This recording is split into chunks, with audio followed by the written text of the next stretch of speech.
Keenum and Nick Foles. That sort of just falls off the tongue. Sure. Tell me about this little matchup between the two. What do you think? Look, I think it's going to be awesome. I think Minnesota, they had such an unbelievable high. I hope they emotionally have calmed down and got their focus back. And because when you go through something like that, I think it takes a while to regroup a little bit, maybe mentally, emotionally, all that stuff. And don't underestimate the Eagles. Like look, everybody's complaining about Foles or whatever. The Falcons were red hot, in my opinion, red hot, and they shut them down. So that Eagles defense is real, and put it all together, I think we're going to have a great game. You're a huge football fan. You've been involved with Fox for a long time, and the big show on Sunday. Where were you, and what was your reaction to the Minneapolis Miracle? I was in my hotel room. And I was really bummed out that I was alone because I was screaming and yelling, and I couldn't believe what I was seeing. So I wanted someone there to acknowledge what had just happened. And so you ordered room service, right? Yeah, so I got the waiter. Come here, guys. Right.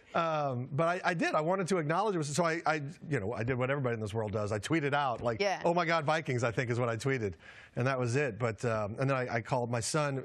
He's back home, so I called him and I was like, "Did you see? Did you see?" Yeah.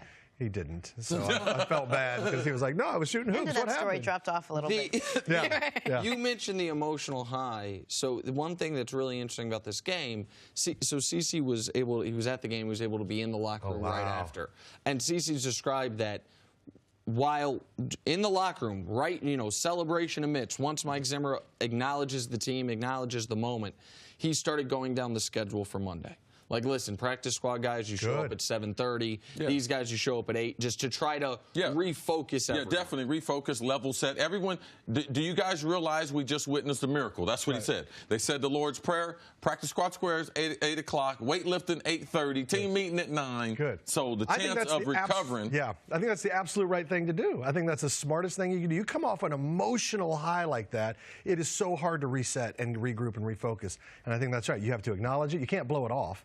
Celebrate it, acknowledge it, but then, you got to get your head screwed back on. On the other side of the bracket, there's one team I think everyone expected to be there in the Pats. Then another team not a lot of people expected to be there in the Jags. I think everyone was looking forward to Pats Steelers too. The Jags threw that off in a style that I don't think anyone saw coming, winning the game 45-42. A lot of ways the Jags could win that game, allowing the Steelers. The over-under was 42.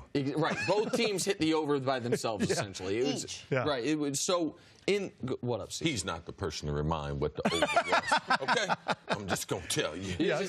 I'm not yet over. One of Kansas City's finest. Yeah, the fact that I bet the under in a game where both teams individually hit the over. Wasn't my finest gambling moment in a year of bad gambling moments. That's neither here nor there, CC. Right. So, but now we have what is a really interesting matchup because you have the best defense in football against the best team of the last 20 years, the dynasty in the NFL. People are going to focus on the Brady and Bortles part of it. I'm really excited. We've talked about see the Pats offense match up with the Jags defense. Curious your thoughts on it. I don't know. Really, this one to me, by all accounts, put it on paper, take it to a bar discussion, take it anywhere around, everybody's going to say Pats, Pats, Pats, Pats, Pats, Pats, Pats, Pats, because they are this juggernaut of football power.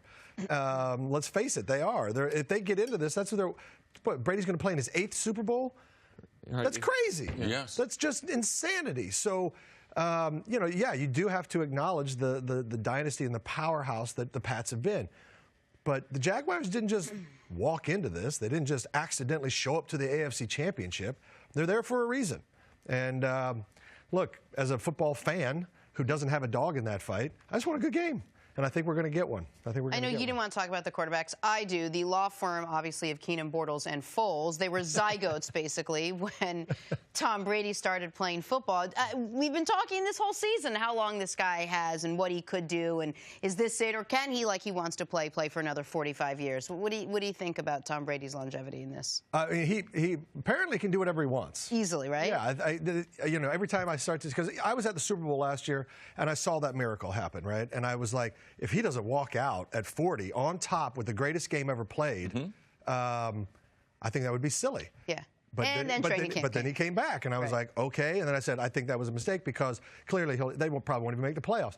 Well, now he's playing the AFC Championship game, and he's got a pretty good shot at making the Super Bowl again. So what do I know? I clearly know nothing, and he can do whatever he wants. Rob, Blake Bortles, you tell a bunch of jokes. Blake Bortles is the punchline of a lot of jokes in the National Football. Is this the game that he removes that title as the punchline of the NFL? It could be, yeah. I mean, if he shows up and does everything he's supposed to. You're crying about it. I am. It's making me emotional. This could be Bortles' big moment. Right. This is it. That's my quarterback. I waited so long. Is Rob still emotional like I am that somehow the Kansas City Chiefs want to These are Chiefs tears. I mean, they haven't stopped. They haven't stopped. We've been suffering with this so guy. people don't know Rob's from the same place I am. He's from That's Kansas right. City. He grew up on the Kansas side of the state. I grew up on the Missouri side of the state. But regardless, yeah. Did you believe in them this? Because I got fooled again. Well, those first 5 games, I was pretty hard to live with and be around. Then, of course, I was brought back to earth. And then we got hot again, and I thought, this is great. We're peaking at the right time.